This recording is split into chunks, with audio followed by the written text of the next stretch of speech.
What's up, guys? Sub-Zeric here, back for another VOD review. Today, we're doing a VOD review of the man, the myth, the legend, Dishsoap rank. I don't actually know North America. He's 800 LP challenger, but of course, most importantly, is he's the most recent winner of the World Championship. What a beast, Dishsoap. Also, of course, the B patch just came out. If you guys weren't aware, I'll pause real quick to show this off to you guys. You can just pause the video if you're really interested, but they B patched a lot of stuff that was really strong, and this just came out a few hours ago as this video is releasing, so this is out if you guys are wondering. Yeah, hits all the broken stuff like Ari and Neela, and then some of the hero augments that were broken, flexible. Yeah, I really think they nailed it on this B patch. Honestly, I am really excited to see what the rest of this patch looks like. You know, you never know. This stuff happens in TFT where, you know, like a B patch like this comes out and people are like, man, the patch is gonna be so good, and then everyone's like, actually, dude, Zillion reroll is secret OP. That like, and then everybody's playing Zillion reroll and the meta's ruined. I mean, that's just, TFT's a hard game to balance. But in any case, we're gonna start off here with a pretty decent opener. Already the Blitz 2. We kind of just need damage at this point, right? We have the Blitz 2 and the Jace 2 already. We just need somebody that does damage here.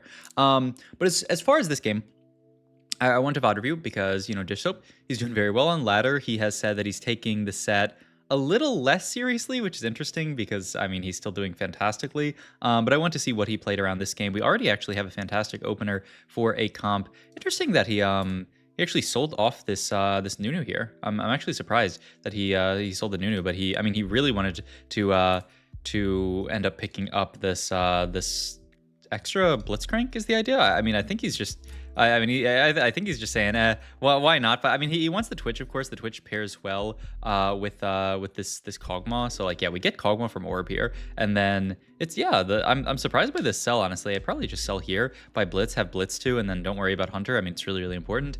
But yeah, I mean, he's also holding extra Blitz in case he gets Blitz Hero Augment, but yeah, I'm actually surprised by this sell. I don't know. It'd be interesting in hearing what Dishsoap says about that sell. Any case, first Augmento here, Silver Bear, Combat Bandages, and risky moves. Let's pull up tft.op.gg/metatrends/augments. If you were a smarter person than me, you would just make a shortcut to that, but it's fun typing things in. And let's look at first Silver Augment. So I can't imagine it being Silver Veil, 4.7, yeah, very bad. I'm interested in risky moves. I had them at really 4.26, okay, and then Combat Bandage is pretty mediocre. So the statistics certainly like risky moves as the first augment here. I mean, it's a great augment, especially if you want to play any kind of well, we'll see actually, because you can play it from reroll, you can play other stuff. Patience of a Virtue, I think, is quite bad, 4.68, yeah. And then Pumping Up is like the most takeable one, 4.53. So the stats really like risky moves here. Also, to note, we were in a lose subscription, so we just got a ton of gold to play with as well. So not bad. And we're gonna take the Shivanate here, okay? Shivanate, you have to spend gold for it is the big thing, but it is a really solid combat augment in that now we just have 3 static shivs instead of 3 random components, which is gonna make very easy for this Kogmaw to just shred through the entire enemy team. So I think it makes sense. But yeah, from this spot, I'm interested to see how Dishsoap actually plays this game, because there's a lot of stuff that you can play from here. You could play a Kogmaw game, because if you guys looked at, and ooh, look at that 2-2 double level from Dishsoap. And yeah, I think he's scouting around to see how contested Kogmaw is, and you know, if he plays Kogmaw, I'm excited because this is a comp that I think there's been a lot of hubbub about. You know, people talked about it a lot last patch. They thought it was like really good, and then it started to like fall off a bit. This patch, it received a small nerf. Yeah, Kogmaw 3 received a small nerf, but overall, like a lot of the other comps, especially after stuff like Warriors is being nerfed, after stuff like Ari's being nerfed, you know, maybe this is Kogmaw's time in the sun. I could certainly see it. So we'll see what Dishsoap wants to do. We could also play a lot of other stuff from this spot. We could very easily make like a Bloodthirster and play towards like the kind of like default AD comp, which is like Callista Fiora. Though Fiora did receive a little nerf, but I have to imagine that comp is still quite playable. But yeah, we'll see. We'll see how the rest of our early game goes. So far, it's a fantastic early game. We went 5 really early, and I mean, at least we're winning all these fights, right? I mean, we had so much extra econ to work with that we're still making 10, and being aggressive with your econ's not bad in risky moves. You know, we're still first pick here. Would imagine we take like a glove component if we're committing to, if we want to play Kogmaw. Ooh, this is an interesting pickup here. The Jinx with the chain. Wow. Okay, so this is Gargoyle as a slam. It also is just a Jinx, who is a nice unit to fit on this board if you're playing for Kogmaw. Okay, and there's a another Blitzcrank too, which I don't know that we care about that much. So interesting. Okay. Hey, I mean, maybe it's Dishsoap's read that Jinx is, yeah, and he immediately sims Bow into Jinx here. So it's not actually a Kogmaw game. It's looking more to be like a Jinx game from this position. I mean, Gargoyle, obviously fantastic for Blitzcrank for now, but the idea usually when you play around Jinx is to do like a Jinx Wukong setup. Just because you're rolling for 3 costs, you might as well roll for Jinx, Wukong, and usually people roll for the Bard as well. And yeah, I mean, this looks like full committal towards Jinx. Sad that we lost that last fight, so now we can't make 30. We'll be a little bit behind the rest of the lobby in economy, unless we want to do something crazy like sell Kogmaw pair. But I don't think you want to sell Kogmaw pair. You could hope that you're gonna win this fight and like sell Rumble, but that's usually a losing battle to do something like that. Ooh, interesting. The player that we're fighting here has 2 items. They have an Ari2 and they fully itemized their Zoe in this spot instead of the Ari. Maybe they just found Ari2 and they needed to itemize Zoe for early game, but you see a lot of people really wanting to go towards itemizing Ari nowadays just because she's so strong.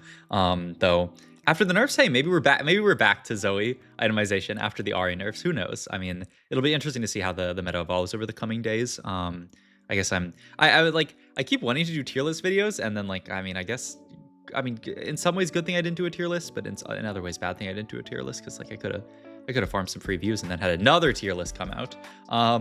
Random Akali 2 isn't great. Decent Comet Charm here. Have to imagine, yeah, Redemption's gonna come down. Question is, do you want to slam something else here? Because I think the other decision behind not making something like a Last Whisper before was that we wanted to keep Gwynsu open for Jinx. But yeah, now, okay, yeah, we are going to make the Last Whisper. I do think in this position, you kind of have to, right? It's going to be really hard for you to get rid of both the bow. Like if you take a rod for Gwynsu, then you're almost forcing yourself to make something like an IE, which is a terrible item on Jinx in general, because her spell is really just about augmenting your attack speed. Ooh, that is a good augment though. Yeah, I mean, we can go back and look at what the other options are, but I don't know if we even need to, man. Category 5, probably the single best augment that you could get for Jinx reroll. So I love this. Also a Gwenin chop if we want to look at like maybe more vertical sugarcraft type stuff, but we're going to hold on to it at least. Okay. I mean, we're level 640 here. We do still have our econ that is going to come to us very soon that we can use to just push 7 and roll 3-5 pretty deep. I would have to imagine to try to pick up stuff like Jinx 2, try to pick up the Wukongs. I think that's certainly the idea here. Yeah, this person actually ends up playing like more of a Tristana reroll type idea, so that's part of the reason I think also maybe that Dishsoap didn't want to play Kogmaw this game is that he saw that this lobby I might be contested by this guy. They're going to take all my Kogmaws. I would much rather just play an uncontested line in the Jinx, and I'm going to have the econ to do it because of risky moves. All right, there is a bunch of gold here. I imagine we just want to sack the 1 just to make sure that we're perfectly on interval. And ooh, interesting. Okay, so we're gonna play the 4 Hunter variation.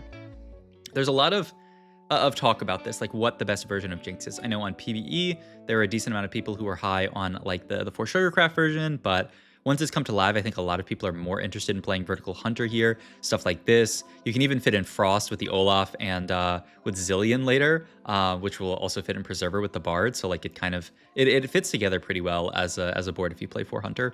We have the Sword open here. Deathblade or GS are both really reasonable options here. That's also a Swain. I've seen some people talk about instead of playing 4 Hunter, you play like 2 Hunter and you play more Frost units, something like that. I don't know. We'll see which version that Dishsoap ends up playing here. I think there are a decent number of versions that you can play here. There's the Kogmaw too. I imagine we roll pretty. I want to roll for at least. Oh my god. Well, that's an interesting pick up the Diana. I wonder if that's coming. I was gonna say at least Jinx 2. You could certainly consider stopping here, and I do think it's pretty reasonable.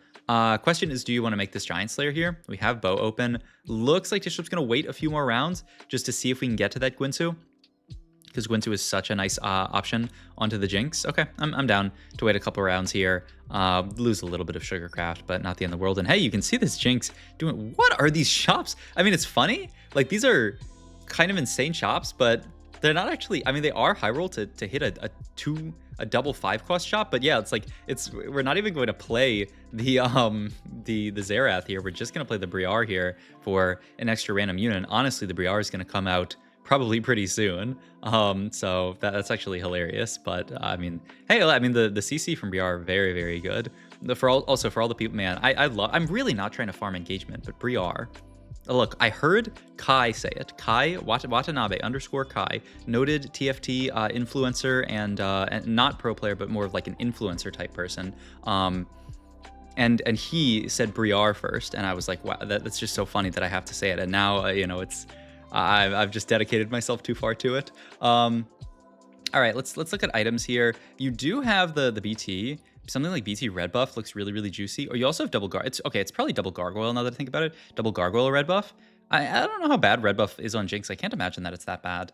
You know, it's like attack speed. You like it. It's heal cut. You like that. I think it makes sense. And yeah, as you can see, now we're going to pivot more into kind of like the default version of the board here. We are going to make that gargoyle, are going to make that red buff. Love it. And yeah, like the idea is whenever we find the Olaf here, that's why that sword's on Namzi, because that's immediately going to get transferred to Olaf. Then we'll have Frost in. And then after that, you can start pushing levels for more preservers. You can get stuff like Morgana in, the Rakan in.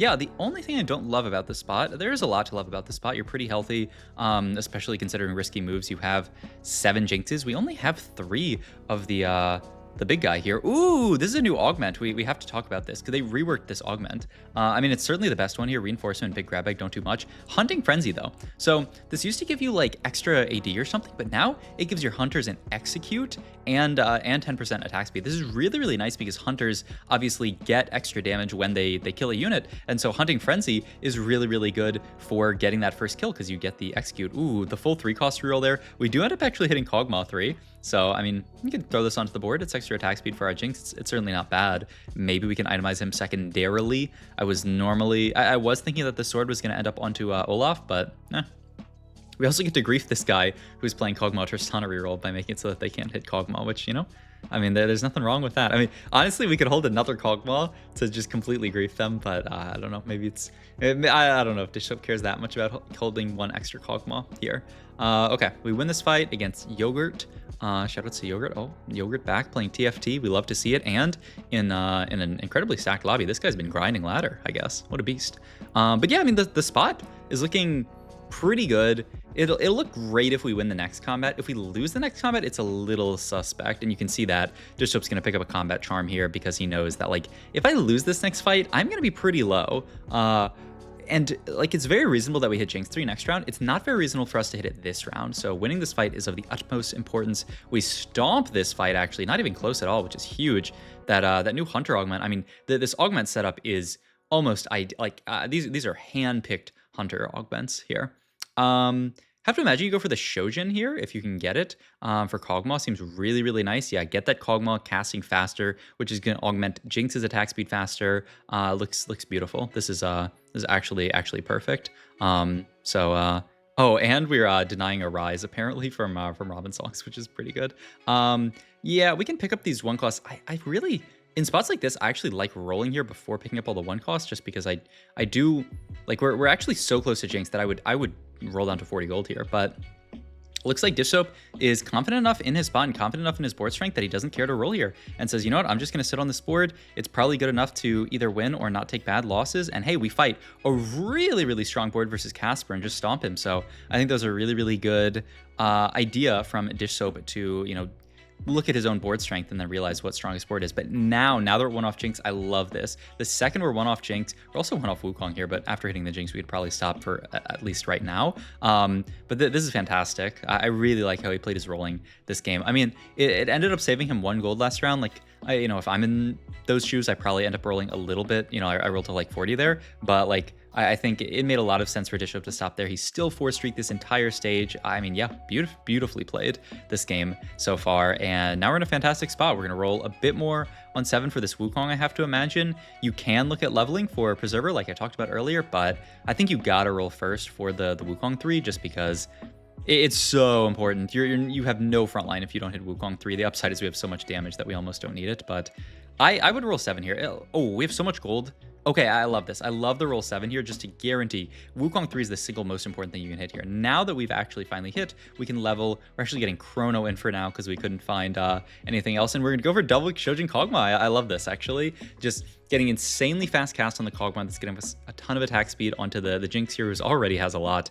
And I mean, she has everything else that she could want, right? She's got the Renans to augment her attacks. She's got a bunch of AD from Hunter. She's got the Execute from Hunting Frenzy. Oh my god, wait, we took the Charm there? That was insane. Ooh, Artifact Anvil here. Whoa.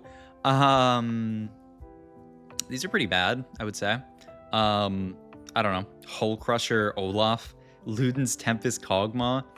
I guess I'd go Hull Crusher Olaf, but like it's kind of awkward. You have to like move him up. You can honestly just like put him in this back corner here, kind of.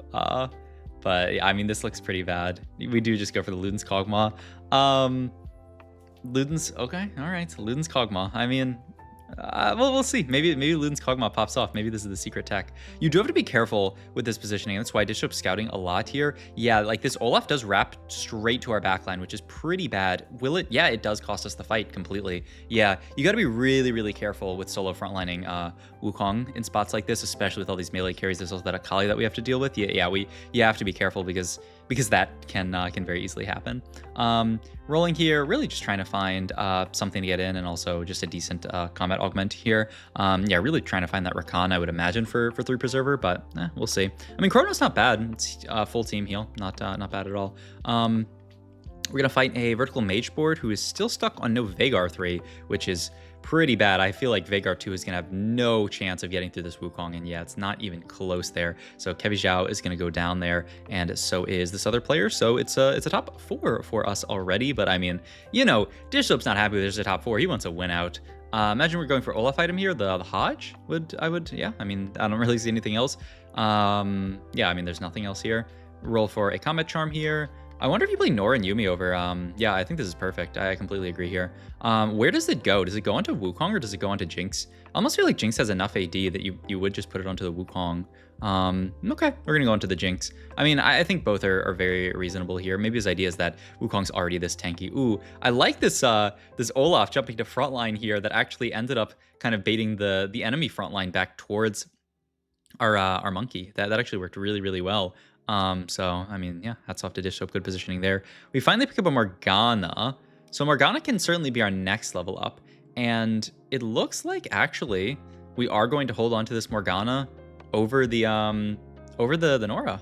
Well, the opposite, right? We're going to play the Nora over the Morgana here. Ooh, this is a little scary once again. Man, the Yuumi's actually doing a lot of work in that we can use the Yuumi bug where we're putting Yuumi front row, and it's actually blocking units from walking up. They're walking a little bit to the left. That's the idea. That's why we're keeping this Yuumi in, because it's actually so broken to just block that top right hex, because it means that no unit can just walk straight into our Jinx and wrap. That's actually insanely broken. This deck has been slightly banned in tournament. You're not supposed to put Yuumi first hex in tournament, but I mean, they can't ban it on ladder. So yeah, Dishsoap's gonna do it, which I mean, fair enough. He's playing for the win. He's playing to be a beast. I imagine we're gonna pop this first Hunter emblem here, a Preserver emblem, I guess it has to be. Hunter emblem would be nice, but we don't have another Hunter, and like honestly, Preserver emblem is really, really good here. So yeah, I mean, this Yuumi's actually just straight up genius. I wonder if, because he ended up selling Rakan, right? So he actually values the Yuumi even higher than he values the Rakan. I mean, I think it makes sense, right? Especially in this matchup here where we have this Olaf that we need to dodge every single fight. It actually helps us, you know, materially dodge this Olaf. Wait, was that Rakan in shop there? No, I mean, it's just these fair units look the same, fair enough. But yeah, I mean, I love this, though. Yeah, if you're playing in Tactician's Cup next weekend, like I am, then you know, don't do this because it's banned in the tournaments. But I mean, it's legal to do in solo queue. Olaf, I kind of like this. Yeah, the idea that maybe Olaf can wrap around the left side and then just go straight through backline. He still doesn't really do that, but we do. Ooh, what a close fight. Oh my God. We do almost get sniped by that Xerath there. Really, yeah, just looking for combat charm every round. We're a little bit broke in this spot here, but hey, this is nice. Now we have some more dummies that we can move up. This can block people in. Honestly, I'd be kind of down to move the dummy next to Wukong to potentially, ooh, yeah, I kind of like something like this. Yeah, this is beautiful. Ooh, yeah, I mean, I guess he ends up just walking up to the dummy. The hope was that we could like block in a unit and make them walk all the way around, but there's actually not enough frontline on Cambuli's board that is going to happen, so all good. He only has 5 of the, yeah, we just have to deny this. We just have to deny this Pyro +1. 5 Pyro is very, very, very strong, so smart from Dishsoap to deny that. Phantom Emblem's fantastic here, by the way. 5 Preserver. This should be perfect for us to just wrap up the game. This is actually everything that you could ever want here, so really smart stuff by Dishsoap to deny that Pyro +1 and to take this here. And, you know, he's playing for a win, so the denial is really, really important because, I mean, 5 Pyro could certainly beat us. These fights are looking very, very close. Once again, Olaf wraps on the left side, but then jumps back to front line, and it does look like this is going to be a wrap for Mr. Dishsoap. So a really fun Jinx game from fantastic Augments. Just a cool game in general. I really like how he played around items, how that positioning worked at the end with the Yuumi, which hopefully they'll bug fix, but for now it's kind of fun. So hopefully you guys enjoyed this video. If you did, please like, comment, and subscribe. Check my Twitch and all my links down below. Thanks for watching.